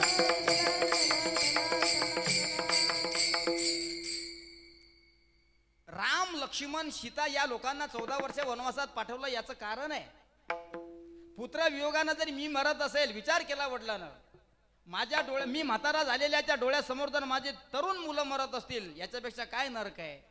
माझे मुलगा माझ्यावर नसले तरी चालेल, माझे मुलं माझ्याजवळ नसल्यावर मी मेलो, मला आनंद आहे, मी आनंदानं मरण स्वीकारेल. आणि कैकेयी मातेनं सुद्धा विचार केला होता. रामायण तुम्ही नीट ऐका. तुम्हाला अजून रावण माहीत नाही, तुम्हाला अजून रामायण माहीत नाही, तुम्हाला अजून कैकेयी माहीत नाही. मला तरी असं वाटते तुम्ही फक्त जेवढं ऐकता तेवढंच घेऊन पडता. म्हणून मी तरी असं म्हणेल, भारतात तुम्हाला गंगाबाई दिसेल, तुम्हाला गोदावरीबाई दिसेल, तुम्हाला कावेरीबाई दिसेल, तुम्हाला सिंधुबाई दिसेल, तुम्हाला आरची दिसेल, पण तुम्हाला कैकेयी बाई दिसणार, कैकेयी बाई दिसणार नाही. चला, तुम्हाला प्रल्हाद दिसेल, तुम्हाला गोपाल दिसेल, तुम्हाला श्याम दिसेल, तुम्हाला काका दिसेल, मामा दिसेल, पण तुम्हाला रावण महाराज कोणी दिसणार? अरे का दिसत नाही? कारण या लोकांमुळे वाटोळं झालं असा तुमचा भ्रम आहे. तुम्ही रावण सुद्धा वाचा, तुम्ही कैकेयी सुद्धा वाचा, तुम्हाला कळेल कैकेयी माता कोण होती. हा, कैकेयी माता पतिव्रता होती. आणि कैकेयी मातेनं विचार केला, म्हणे तुम्ही माझ्या कुशीत येऊन ढसा ढसा रडता, जोपर्यंत चंद्र आहे, जोपर्यंत सूर्य आहे, तोपर्यंत हा समाज मला नाव बोटत होईल. पण माझ्या रामचंद्रासाठी, माझ्या लखनदादासाठी जर हा समाज मला शेवटपर्यंत वाईट म्हणत असेल तर ते वाईट पण मी स्वीकारायला तयार आहे. ही कैकेयी होती, स्वीकारायला तयार आहे. विचार केला. कर्म धर्म सुदैवानं पुत्र कामिष्ठी यज्ञाला सुरुवात झाली. पुत्र कामिष्ठी यज्ञ करत असताना प्रत्यक्ष नारायण भगवंत पारस पात्र घेऊन हजर झाले. ऐका, पुत्र कामिष्ठी यज्ञ करायचं कुलगुरू वशिष्ठांना ऋषीमुनीला त्या ठिकाणी बोलावलं. असे शेकडो ऋषी त्या ठिकाणी एकत्रित आले, शेकडो ऋषी एकत्रित आले आणि यज्ञाला सुरुवात केली. कर्म धर्म सुदैवानं प्रत्यक्ष यज्ञ भगवंत त्याच्यात नारायण भगवंत त्याच्यामध्ये प्रगट झाले. पण येत असताना हातामध्ये एक पात्र आहे आणि ते पारस पात्र घेऊन त्या अग्निकुंडातून पिंड नावाचा प्रसाद घेऊन आले. जसा पिंड नावाचा प्रसाद आला, हा दशरथ राजाच्या हातात दिला. दशरथ राजाचं सगळ्यात जास्त ज्या राणीवर प्रेम होतं ती होती कैकेयी. म्हणून तो पिंड प्रसाद कैकेयीच्या हातावर राजा दशरथाने दिला. कैकेयीने विचार केलं, ती दिसायला फार सुंदर होती, पण तिला सुंदरपणाचा अभिमान होता. शास्त्र असं सांगते, तुम्हाला तुमच्याजवळ असलेल्या वस्तूचा अभिमान नसला पाहिजे. हा सुंदरपणाचा लेप जर तुम्ही वरचा काढून टाकला, आत काय शिल्लक राहतं? हाडकं. खरं आहे का खोटं आहे? ही चांबडी जर तुम्ही वरची काढून टाकली, हे सुंदर शरीरावरचं मांस जर तुम्ही काढून टाकलं, तर मला असं वाटते प्रत्येकाचे हाडकं शिल्लक राहत असतात. पण ती कैकेयी होती आणि कैकेयीला सुंदरपणाचा अभिमान होता. दशरथाने तो प्रसाद, नारायण भगवंताचा प्रसाद, प्रत्यक्ष यज्ञ भगवंताचा प्रकाश, अग्निदेवाचा प्रसाद हा कैकेयी मातेच्या हातात दिला. तिनं त्या प्रसादाकडे 2 वेळा पाहिलं. म्हणे हे नवसे कन्या पुत्र होती, कासया करणे लागे पती. नवसानं जर मुलं झाली असती तर मला असं वाटते लग्न सोहळे पार पडले नसते. त्या प्रसादाकडे पाहिलं आणि तेवढ्यात वरून एक घार आली आणि कैकेयीच्या हातावरचा तो पिंडाचा प्रसाद घार घेऊन गेली. पुढे ऐका, पिंड घारीने झडपिला. पुढे ऋषमुख पर्वतावर अंजनी आणि अंजनी तपश्चर्या करतायत. आजपासून 7 दिवसानं मारुती रायाचा जन्म आहे. आजची रामनवमी 6 तारीख, 7 तारीख, 8 तारीख, 9 तारीख, 10 तारीख, 11 तारीख आणि 12 तारीख 7 दिवसानं मारुती रायाचा जन्म आहे. कैकेयीच्या हातावरचा पिंडाचा प्रसाद, ती विचार करत होती प्रसाद खाल्ल्यानं कुठे लेकर होतात का? आली घारण घेऊन गेली. पण उर्वरित जो प्रसाद होता, हा प्रसाद सुमित्रे मातेला सुद्धा दिला आणि कौशल्या मातेला सुद्धा दिला. दोघांनी सुद्धा प्रकाश हातामध्ये घेतला. कैकेयीचा प्रसाद घारीने घेऊन दिला, पिंड घारीने झडपिला. अंजनीने तो सेविला. अंजनीच्या तपासाठी महारुद्र आले पोटी. बोला मारुती महाराज की जय. मारुती महाराजांचा जन्म अंजनीच्या पोटी ऋषमुख पर्वतावर त्या ठिकाणी झाला. त्यांनी सुद्धा तप केलं होतं शिवजीचं. शिवजी प्रसन्न झाले. सांगितलं काळजी करू नको, तुझ्यासाठी चांगली व्यवस्था केलेली आहे. कर्म दुर्व सुदैवानं कैकेयीच्या जोडचा प्रसाद नेल्यामुळे सुमित्रेनं थोडा प्रसाद कैकेयीला दिला, कौशल्या मातेनं थोडा प्रसाद कैकेयीला दिला आणि कैकेयीच्या पोटी 2 पुत्र जन्माला आले. भरत छत्रगुण कैकेयी सुत. सुंदर ते ध्यान शोभे शिवासनी वामंगी नंदिनी जनकाची. दक्षिणे शिवबा बंधू लक्ष्मण भरत छत्रगुण कैकेयी सुत. तुका म्हणे माझ्या श्रीरामाचे ध्यान हातीच्या पबान शोभतसे. डोहाळ्याचं वर्णन केलंय शास्त्रकारांनी भाऊ. डोहाळ्याचं हिंदवी स्वराज्याचे संस्थापक छत्रपती शिवाजी महाराज. थोडं कीर्तन लांबू द्या, लांबलं तर जन्म सगळीकडेच 12 वाजता होते, आपणही केला समजा. छत्रपती शिवाजी महाराज 7 महिन्याचा गर्भ आई जिजाऊ साहेबांच्या उदरामध्ये होता. डोहाळे लागले होते जिजाऊ साहेबांना आणि डोहाळे लागल्याबरोबर शेजारीन पाजारीन महिना जिजाऊ साहेबांकडे गेल्या. विचारला, आऊसाहेब तुमच्या उदरामध्ये बाळ आहे, तुम्हाला डोहाळे सुद्धा लागलेले आहेत, तुम्हाला काय करा वाटते? बघा जिजाऊ साहेबांचे डोहाळे होते आणि आपल्या एखाद्या बाईला जर विचारलं तुम्हाचे डोळे काय आहेत, ती म्हणते बोले माती खा वाटते. हे आपले डोहाळे आहेत. तुम्हाला काय काय खा वाटते याच्याशी महत्व नाही. शूरवीर जन्माला आले पाहिजे, रत्न जन्माला आले, बलवान बलाढ्य पुरुष जन्माला आले पाहिजे. हिंदवी स्वराज्याचे संस्थापक छत्रपती शिवाजी महाराज उतरत होते. शेजारीन महिलेने विचारलं आऊसाहेब तुम्हाला काय करा वाटतं. आऊसाहेबाचे वाक्य ऐका. आऊसाहेब म्हणतात मला नाही का माझा बाळ माझा राजा जन्माला येण्याच्या अगोदर घोड्यावर बसा वाटते आणि घोड्यावर बसून तलवार चालवावी वाटते. हे डोहाळे आहेत डोहाळे. राजे ज्यावेळेस उदरामध्ये होते त्यावेळेस ज्ञानेश्वरी वाचत होत्या, महाभारताच्या गप्पा ऐकत होत्या, और पुराण वाचत होत्या, नीतीच्या गप्पा वाचत होत्या, कूटनीतीच्या गप्पा सुद्धा स्वीकारत होत्या, स्वातंत्र्याच्या गप्पा ऐकत होत्या, वाचत होत्या. म्हणून हिंदवी स्वराज्याचे संस्थापक छत्रपती शिवाजी महाराज जन्माला आले. अजून काय करावटी जिजाऊ साहेब तुम्हाला. मला नाही का या मुघलांनी दिल्लीच्या तख्तावर हिरवा झेंडा लावला. या मुघलांनी लावलेला हिरवा झेंडा काढायचा आहे आणि तिथे भगवा झेंडा फडकवायचा आहे. या राजधानीवरती भगवा निशाण आहे, भगवा निशाण आहे, रायगड किल्ला महाराष्ट्राची शान आहे. कीर्तन म्हटलं की सगळेच प्रकार मांडावे लागतात आणि त्याच्याशिवाय हे कीर्तन मजा नसते. आपण काय प्रपंचाच्या गप्पा करतो का. तुम्हाला कल्पना करा एखादं मसाल्याचं पान खायचं, नुसतं कातन चुना लावून चालत नाही, तुम्हाला त्याचा आनंद घ्यायचा. का चुना लावल्यानं ते रंगेल, का चुना लावून ते पान तुम्ही खासान ते रंगेल, पण ते खाण्याची मजा तुम्हाला येणार नाही. त्याच्यामध्ये तुम्हाला थोडं सयट टाकावं लागेल, त्याच्यामध्ये तुम्हाला थोडं स्वीट टाकावं लागेल, त्याच्यामध्ये तुम्हाला थोड्या सोपा टाकावं लागतील, त्याच्यामध्ये तुम्हाला मस्त अशा प्रकारची चेहरी टाकावी लागेल. तुम्ही जितकं मटेरियल त्याच्यामध्ये टाकता ते पान रंगेल सुद्धा आणि खाण्याचा आनंद मिळेल सुद्धा. कीर्तनाचं सुद्धा तसंच आहे. आपण रामचरित्र सांगतोय, आपण संत चरित्र सांगतोय, असल्या पाहिजे ना संस्काराच्या गप्पा. म्हणून डोहाळे सुद्धा व्यवस्थित लागले पाहिजे. असं पिंडाचा प्रसाद दिल्यानंतर प्रत्येकाला डोहाळे लागले. कैकेयीच्या सदनाशी राजा गेला आणि राजा कैकेयीच्या सदनाशी सगळ्यात पहिले गेला. त्या कैकेयीला विचारलं तुम्हाला काय अपेक्षा आहे मुलगा जन्माला आणता. तिनं सांगितलं कनिष्ठाशी द्यावे राज्यपद, ज्येष्ठाची हाळावे वना, मोठ्याला 14 वर्ष वनवासात पाठवा आणि जो सगळ्यात लहान आहे ना त्याला राज्याच्या गादीवर बसवा. उदास झाला राजा, तिथून निघाला, सुमित्रेच्या महालाशी गेला. सुमित्रेच्या महालाशी गेल्यानंतर सुमित्रेला विचारलं, कैकेयीचे वचन ऐकून राजाला त्रास झाला. राजा म्हणला मला तुझ्याकडून अशी अपेक्षा नव्हती. कर्मधर्म सुदैवानं सुमित्रेला विचारलं तुझी काय इच्छा आहे. तिने सांगितलं काय नाही, माझ्या कुशीतून जो जन्माला येणारा मुलगा आहे हा मुलगा तिन्ही भावाची शेवटच्या श्वासापर्यंत सेवा करेल अशी माझी इच्छा आहे. आणि शेवट कौशल्या सदनाशी जाता झाला. सिंहासनी बसली होती ती कौशल्या. काय वर्णन केलंय. जसं देवकीचे तेज दिशे दैसा सूर्य, देवकीच्या उदरामध्ये भगवान श्रीकृष्णाचा गर्भ होता त्यावेळेस देवकी मातेचं तेज शरीरावरचं तेज चंद्र सूर्यासारखं लखलखित करत होतं. तसं हा जगाचा मालक आहे, ब्रह्मांड नायक मर्यादा पुरुषोत्तम प्रभू रामचंद्र. कौशल्या मातेला विचारलं तुमच्या आशा अपेक्षा काय आहेत. त्यांनी सांगितलं माझ्या अपेक्षा आशा काहीच नाही, माझ्या कुशीतून जन्माला येणार हा नक्की जगाचं कल्याण करणारा असेल, जगाचं कल्याण करणारा असेल. म्हणून कर्म धर्म सुदैवानं तो दिवस उजळला. सगळ्यांना फुलं वाटा. कर्म स्वर्म सुदैवानं तो दिवस उजळला. म्हणून सुमित्रेच्या पोटी लखनजी जन्माला आले. दे वाटले का. सुमित्रेच्या पोटी लखनजी जन्माला आले आणि कैकेयीच्या पोटी भरत शत्रुघ्न जन्माला आले.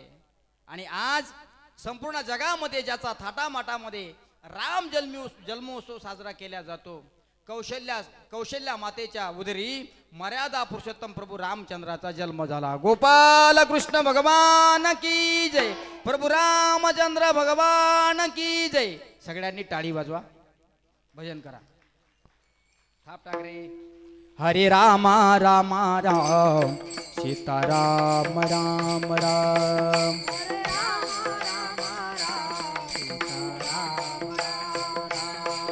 हरे रामा रामा राम, सीताराम राम राम.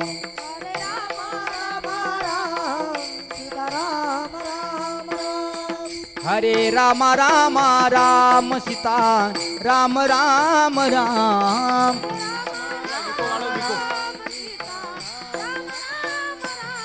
हरे रामा रामा राम, सीता राम राम राम.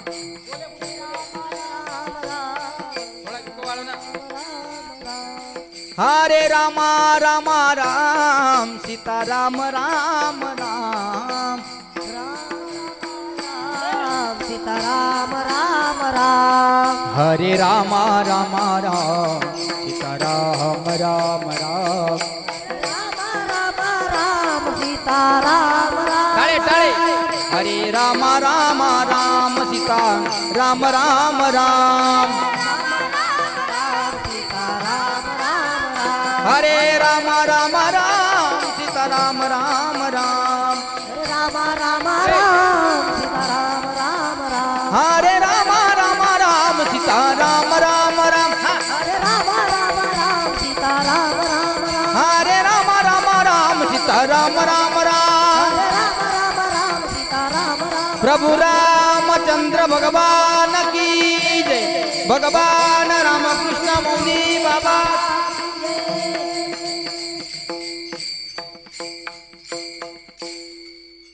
म्हणून अशा प्रकारे या चारही भावंडाचा जन्म या ठिकाणी झाला आणि संपूर्ण अयोध्या नगरी राहिली नाही. जसं दिवाळी सणाला सगळीकडे दिवे लावले जातात, गुढीपाडवाला गुढ्या उभारल्या जातात, तसं चारही भावंडाचा जन्म झाला. म्हणून सगळीकडे आनंद झाला. गोकुळामध्ये जसा कृष्ण जन्माला आला, सगळ्या गोकुळवासियांनी आनंद व्यक्त केला, तसे अयोध्येमध्ये सुद्धा प्रभू रामचंद्राच्या आगमनाने, भरत शत्रुघ्न यांच्या आगमनाने, लखनजीच्या आगमनाने अत्यंत आनंद झाला. राजाच्या चेहऱ्यावर सुद्धा अत्यंत आनंद होता. जसं आज सगळ्यांच्या रामनवमीच्या या पावन पर्वावर आपण सगळ्या लोकांना आनंद होतो. कारण जगाचा मालक अवतार कार्य करतो याचं कारण एवढंच आहे. म्हणून विश्वमाऊली ज्ञानोबारायांचा हा 4 चरणाचा अभंग आहे. किती सुंदर अभंग आहे. सोनियाचा दिवस आजी अमृते पाहिला, नाम आठवता रूपी प्रगट पै झाला. मर्यादा पुरुषोत्तम प्रभू रामचंद्राचं नाव स्मरण केल्यानंतर प्रगट झाले. म्हणून ज्या दिवशी मर्यादा पुरुषोत्तम प्रभू रामचंद्र जन्माला आले त्या दिवशी तो दिवस अत्यंत आनंदाचा म्हटल्यापेक्षा विश्वमाऊली म्हणतात तो सोन्याचा दिवस आहे. आणि सोन्याचा दिवस नसूनच नाम आठवता रूपी प्रगटेपै झाला. म्हणून पुढे तर माऊली असं म्हणतात, हे मर्यादा पुरुषोत्तम प्रभू रामचंद्रा, माझी एकच इच्छा आहे, गोपाळा रे तुझे ध्यान लागो माझे मना. हे रामा, सातत्याने तुझं स्मरण सर्वांगात झालं पाहिजे. कारण साधकाने भक्ती करत असताना सर्वांगाने भक्ती केली पाहिजे. ती देखाव्याची नसली पाहिजे. देखाव्याची म्हणजे कपड्यावर तुमचं महाराज पण सिद्ध होत नाही, किंवा वस्त्रावर किंवा तुमच्या ज्ञानावर तुमचं महाराज पण सिद्ध होत नाही. एखादा पोलीस जर अनड्रेसमध्ये असला म्हणून तो काय पोलीस नसतो का? तो कधीही कुठेही कोणत्या क्षणी कोणत्याही वेळी धाड टाकू शकत असतो.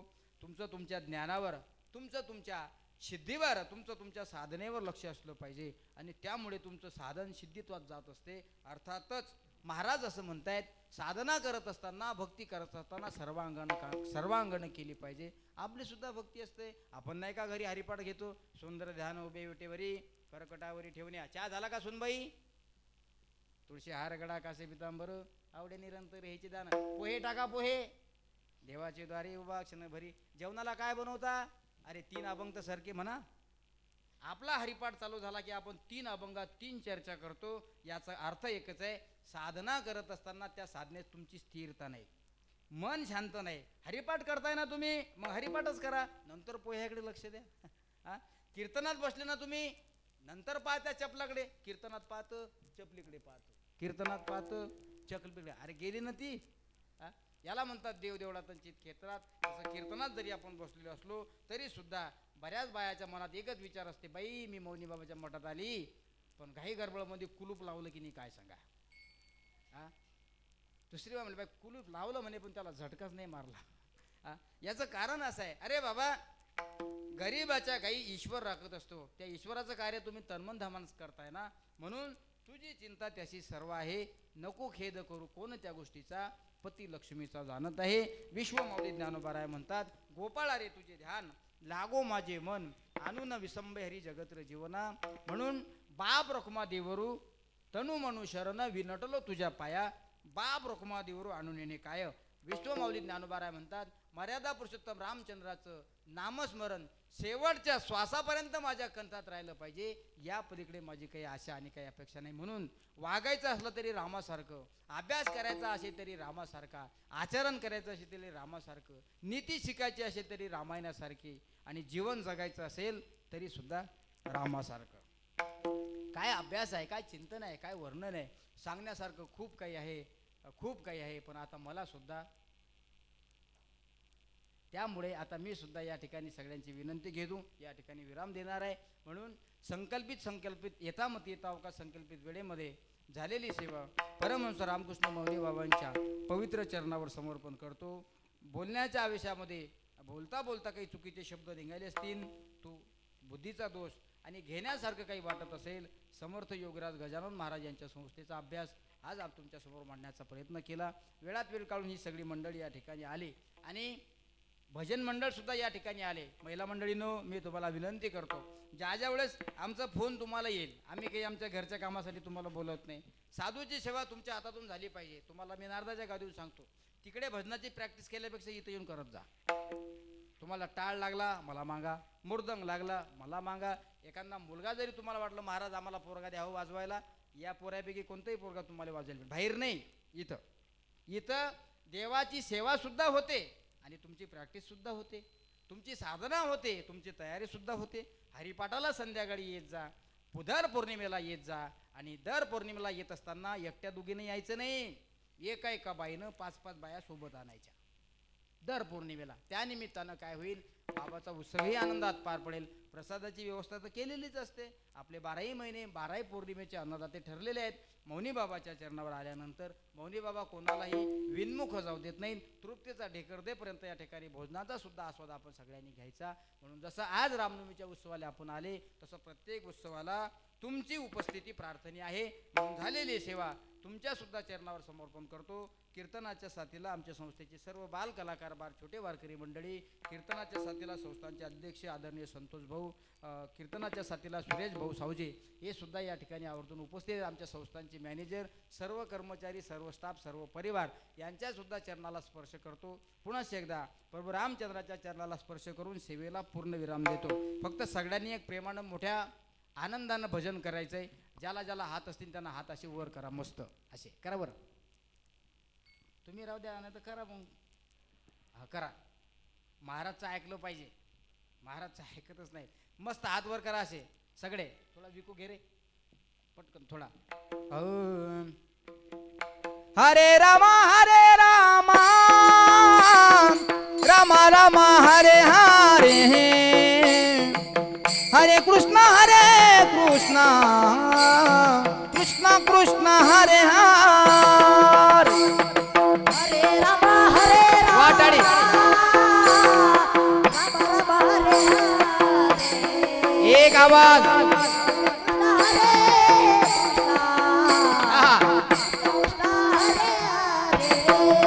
टाळी टाळी. एक.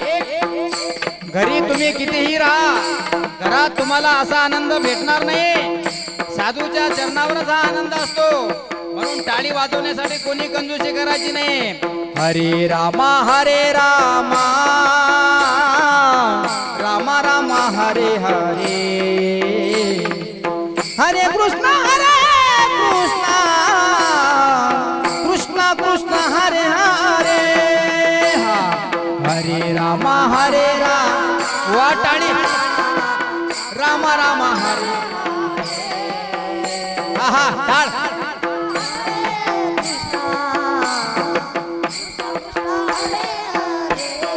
हरे रामा हरे रामा हरे रामा हरे रामा, रामा रामा हरे हरे, हरे कृष्ण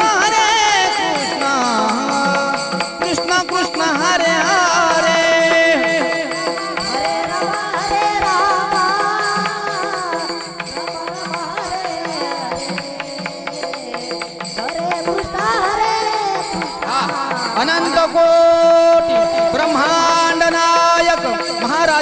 रामाधिराज योगीराज परब्रह्म सचितानंद भक्त प्रतिपालक चिखली निवासी परमहंस रामकृष्ण मौनी बाबा की श्यावर रामचंद्र भगवान की छत्रपती शिवाजी महाराज की जय ज्ञानेश्वर